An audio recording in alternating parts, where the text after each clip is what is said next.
What if I told you, you may never have to file income taxes again? Yeah, no, you heard me right. No more stressing over W-2s and no more IRS audits. Poof, gone. But hold on, could America even function without an income tax? How would we fund all the government programs, endless geopolitical conflicts, and deteriorating infrastructure? You may not know it, but America has already done it. That's right, for decades the US operated without income tax. So how did we pay for stuff back then? Tariffs. Some economists and the current president of the United States think tariffs might be the future again. President Donald Trump's tariff plan centers on implementing a universal baseline tariff, often cited at around 10% on nearly all US imports. He claims this would protect domestic US industries, encouraging companies to relocate manufacturing back to the United States.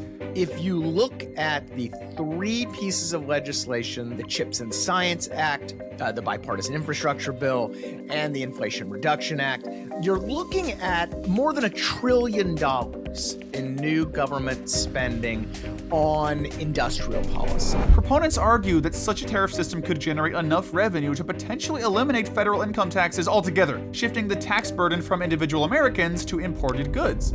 But the US has already felt the sting of tariffs gone wrong. Just look at history. In 1930, as an effort to help lift the United States out of the Great Depression, the US government introduced the Smoot-Hawley Tariff Act. These tariffs were meant to protect American farmers and manufacturers. Instead, it caused a series of retaliatory tariffs by some very familiar allies: Canada, Mexico, Spain, and France, to name a few. The Great Depression deepened when a global trade war ensued, collapsing US exports and destroying the economy even more. So, could Trump's extreme tariff plan be the solution, or is it just another political grenade tossed into an already burning economy? Stay with us because we're about to break down how America could completely flip the script on taxes and what that would mean for your wallet and the entire US economy. If they charge us, we charge them. That's all. As I said in my speech last week, instead of taxing our citizens to enrich foreign nations, we should be tariffing and taxing foreign nations to enrich our citizens. Does that make sense? Right? It's going to be very rich again, and it's going to happen very quickly. It's time for the United States to return to the system that made us richer and more powerful than ever before. Let's take a little trip back in time, shall we? Before the IRS, before 1040 forms, before the crushing realization that your paycheck is basically just a polite suggestion. Yes, I'm talking about America before income taxes. Somehow, we managed to build railroads, fund wars, and even run the government. Crazy, right? It's almost like we didn't need income tax in the first place. President Trump might be onto something here. So let's look at the history of tariffs and other ways the US government made its money. Tariffs. Long before Uncle Sam got way too comfortable dipping into your paycheck, tariffs were the government's cash cow. Think of tariffs as taxes, but disguised. Basically, it's just the government slapping a fee on goods brought in from other countries. If you buy a fancy French scarf or British tweed herringbone flat cap, boom, tariff. Tariffs serve two purposes: to make money for the government and to protect American businesses from foreign competition. And get this, at one point tariffs accounted for up to 95% of federal revenue. 95%. We funded the entire government on that alone. Roads, bridges, wars, you name it. The founding fathers didn't need income tax because they figured, why tax our people directly when we can just tax the stuff they buy? But wait, it gets better. Why not tax more stuff? When tariffs weren't enough, the government turned to excise taxes. These are taxes imposed on specific goods made and consumed within the country. Stuff like alcohol, tobacco, and luxury items. Basically, if it was fun or indulgent, the government taxed it. During the Civil War in 1865, excise taxes pulled in about 63% of federal revenue, even surpassing tariffs. We were literally funding a war by taxing booze and cigarettes. And if that wasn't enough, there were land sales. Back then, the government had more land than it knew what to do with, so they sold off huge chunks of it to settlers, railroad companies, and anyone with enough money to buy a piece of the American dream. Land sales provided a serious revenue stream for the federal government.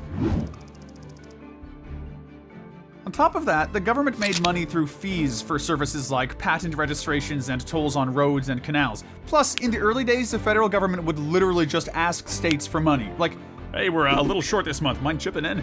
Then came the year of 1913. This was when the government decided not to stop at taxing goods when they could tax the people directly. Enter the 16th Amendment, the law that officially gave the federal government the power to collect income taxes. Now, to be fair, It was supposed to target only the super rich.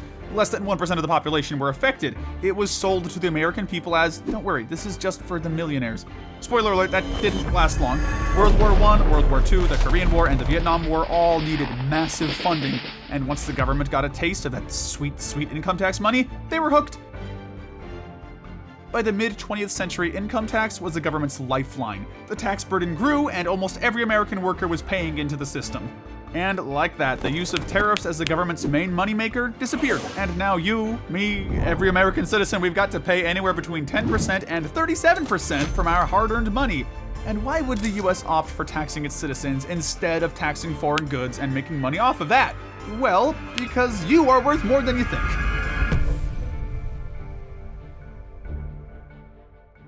So now that we've uncovered how America thrived without income tax for over a century, let's snap back to reality. Today, the government doesn't just dip into your wallet. It practically moves in, raids your fridge, borrows all your tools, never returns them, and leaves the door open on its way out. You see, the US tax system is confusing, frustrating, and incredibly complex. Here's a simple overview of how it works. The government divides your income tax into tax brackets. Let's say you make $50,000 a year. The first chunk of that, about $11,925, is taxed at 10%.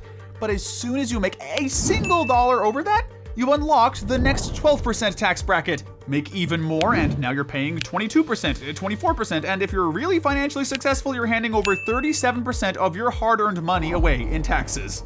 Now, if you happen to invest your money thinking you're being responsible, then you're faced with an additional capital gains tax. That's right, they'll tax the money you earn on top of the money you've already been taxed. You might be thinking, at least everyone's paying their fair share, right?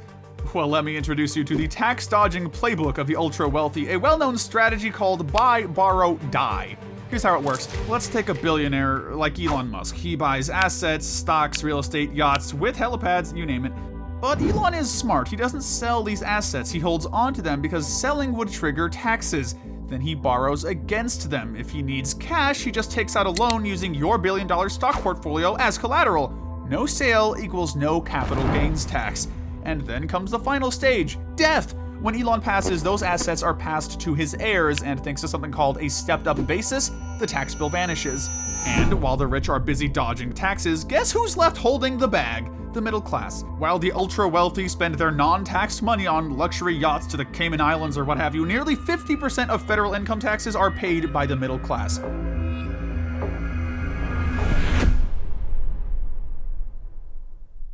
You'd think with all this money flowing in, the government would be efficient, right? Well, the IRS alone costs billions to operate every year. They spend your tax dollars to hire people whose sole purpose is to figure out how to squeeze even more tax dollars out of you. The reality is, government spending is out of control. Well, let's not shake that tree in this video. If you're interested in learning more about government overspending, drop a comment below and we'll explore that issue in another episode. But here's the trillion-dollar question. Could tariffs foot the bill in today's economy? Even with government spending completely out of control, is it possible to return to a system that worked in the 1800s?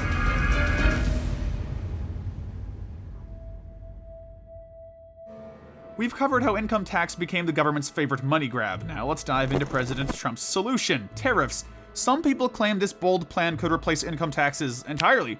No more W-2s, no more audits, no more tax season. Just slap a tax on imported goods, the problem is solved. Sounds simple. Too simple. And you know what they say about things that sound too good to be true?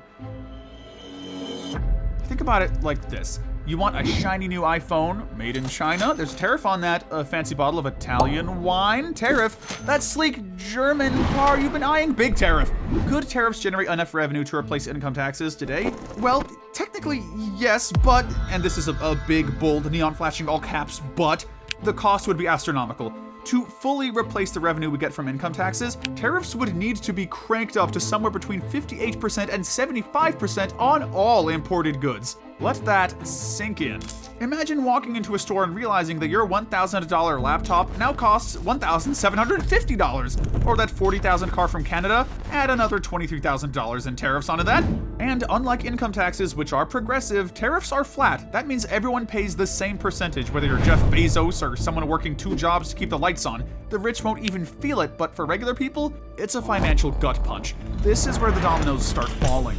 Because when we jack up tariffs, other countries will hit back with tariffs of their own. That's what's called a retaliatory tariff. So Now, not only are we paying more for imports, but our exports, like American-made cars, soybeans, tech products, suddenly cost way more in other countries. Then fewer people buy them and US businesses end up losing money. And what happens when American businesses start losing money? They leave. Companies that rely on imported materials will pack up their operations and move to countries where they don't have to deal with insane tariffs. Goodbye jobs, goodbye factories, goodbye economic stability. And you know who gets hit the hardest again in all of this? Regular people! And inflation through the roof. Businesses don't just absorb these costs, they pass them on to us. That $3 gallon of milk, now it's $5. Bread, $8 a loaf. I hope you like ramen noodles because even that's about to be a borderline luxury item. So could eliminating income taxes and replacing them with tariffs work? Sure. Could it work without destroying the economy, sparking global trade wars, and making everything you buy ridiculously expensive? Absolutely not. Let's find out why.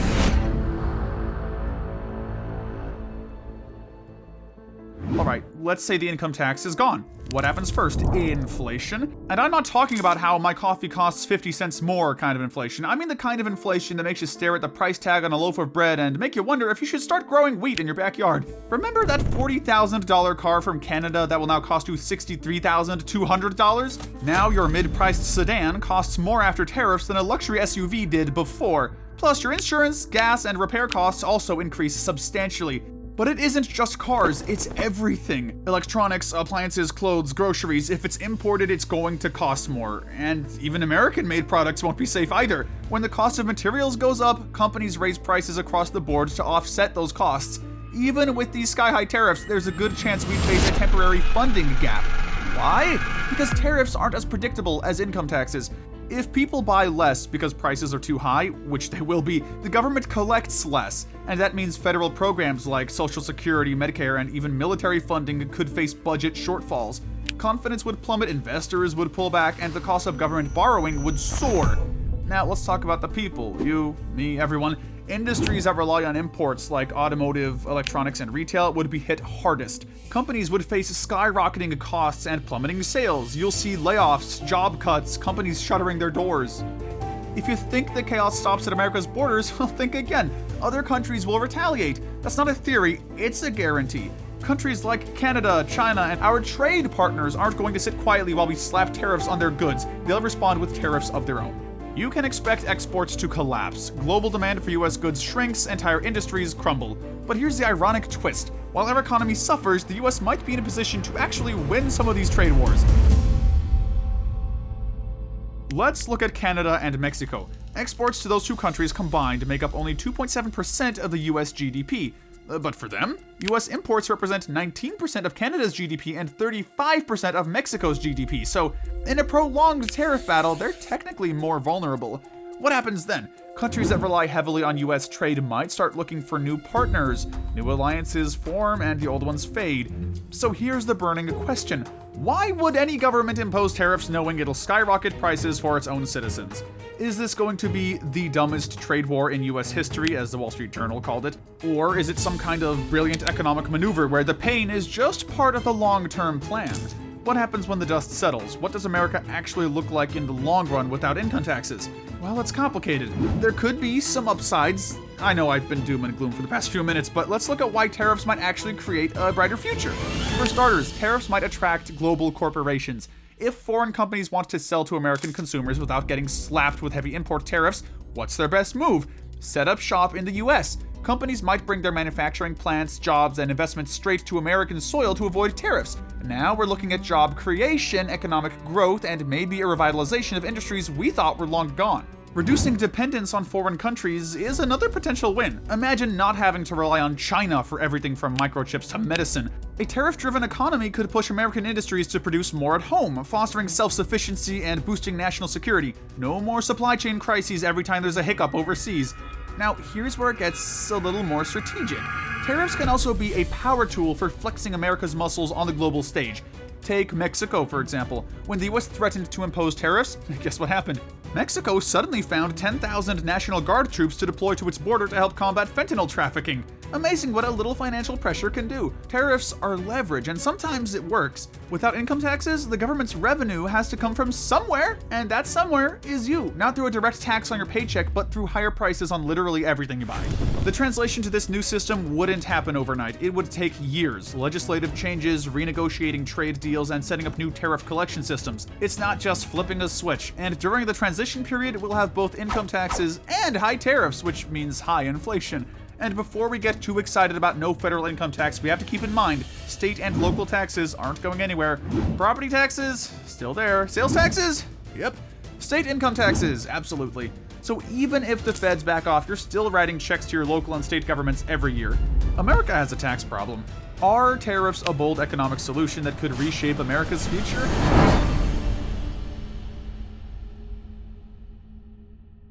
So here we are, the big question. What if federal income taxes disappeared tomorrow? On the surface, it sounds like a dream. No more IRS, no more tax returns, and no more watching your paycheck shrink before it even hits your bank account. But, as we've seen, the reality isn't that simple. Replacing income taxes with tariffs might sound revolutionary, but the ripple effects would hit harder than most people expect. Higher prices, global trade wars, job losses, and the possibility of facing both income taxes and tariffs during the transition? That's not exactly the promise of a tax-free utopia. But what do you think? Would your life be better or worse without income taxes? Would the economy thrive, or would tariffs cause more harm than good? Let me know in the comments, I really want to hear your thoughts. And if you found this video eye-opening, don't forget to like, subscribe for more videos like this, and hit that notification bell so you never miss a deep dive into the forces shaping your life, your money, and your future. If you enjoyed this video, check out one of my other videos here.